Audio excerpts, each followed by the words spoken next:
This is how fast things are changing. This is the information age. If you're operating by old ideas, you're obsolete. You begin the game by, identifying your dream. I think that's really where it all starts. In today's economy and where we are today, it's not just a dream, it's more of a necessity. You've got to identify how you're going to survive more than how you're going to just, get something out there that you want. Here I am in New York City, financial capital of the world, surrounded by millions of people, most of whom will spend their entire lives working hard for money, but will have very little to show for it at the end of their lives. How many people are pissed off? I hate being told what to do. You have to fail fast. No one can steal my dream. You can count on the government destroying the dollar. All currencies have eventually gone to zero. You cannot save your way to retirement. If it's too complex for us, what do we have to do with our money? We have to give it to them. It was pure hopelessness. It was just 100% survival. Somebody's buying it. The public isn't buying it yet, but somebody is. How bad do you want it? That's the question. It's time to acquire. An unfair advantage. What is an unfair advantage? What you're about to learn may just change your life. It's showtime, baby. Let's hit it. The greatest opportunity in the history of mankind is here. We're in the greatest economic change in the history of the world.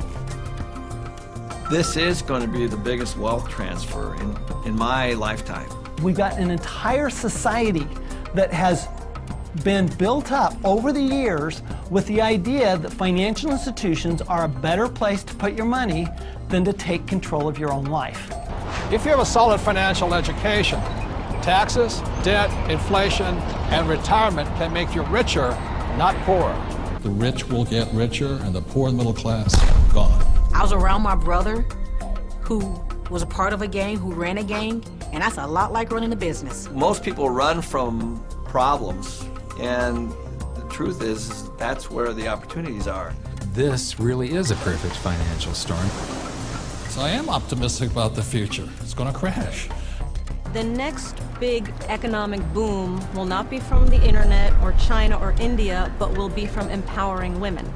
A big part of success is failing so many times that you learn and learn and learn your lessons. Robert says all the time that if you're not being successful, it's because you're not making enough mistakes. People think that cash is like a safe place to be, a place to park your purchasing power. And I think cash is the worst investment that you can have. And if you follow an economist, you're in trouble. Okay, you want to have barely enough income to survive, if you're lucky. Go do 401ks, go do mutual funds, be my guest. This is the best time to talk about this because people have had a shift of context with this economy. To change your financial life often involves changing your mindset. It really is where it starts, is the attitude, it's the mindset, it's the decision that you're going to, take responsibility for your own financial life. Knowledge is money. Show business.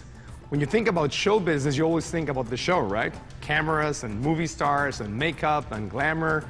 But you never think about the business side of it because we don't have financial education.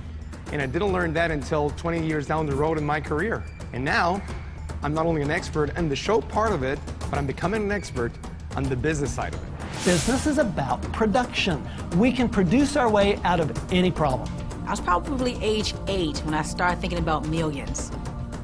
The very, very first step is you've got to select your dream, because taking control of your financial life starts with a dream. There's got to be a bigger purpose than just making money. If you don't have something that is bigger than you, a dream, a huge dream, you're going to quit.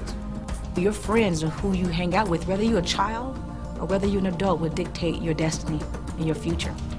And so you have to be picky and choose your surroundings very carefully. It's creativity. It's brainstorming. It's being around like-minded people. People have so many emotions attached to money. And it might be because of how their parents thought about money, or an experience they had around money that, they think it's evil, or they think rich people are bad people, and all of this stuff. But if you just break it down, money is just a tool to be used in this world. Everybody today uses money, like it or not. The absolutely fastest way to put money in your pocket is to reduce your taxes. Gold and silver have been the safe haven asset for every second of the last 5,000 years. My real estate that we own, you know, through depreciation wipes out most of our taxable income, you know. It just makes so much sense to me, you know, and it's so much easier. I went to war to fight for capitalism. I fought for the freedom for a person like me who had nothing, to work hard, to use my brains, and to build a better life for myself and many other people. The problem isn't capitalism. The problem is laziness. People who expect something for nothing. The problem is greed. People who take more than they give. And the problem is ignorance, an education system that thinks that money is the root of all evil. It's ignorance, it's financial ignorance that has caused so much of this problem, not capitalism.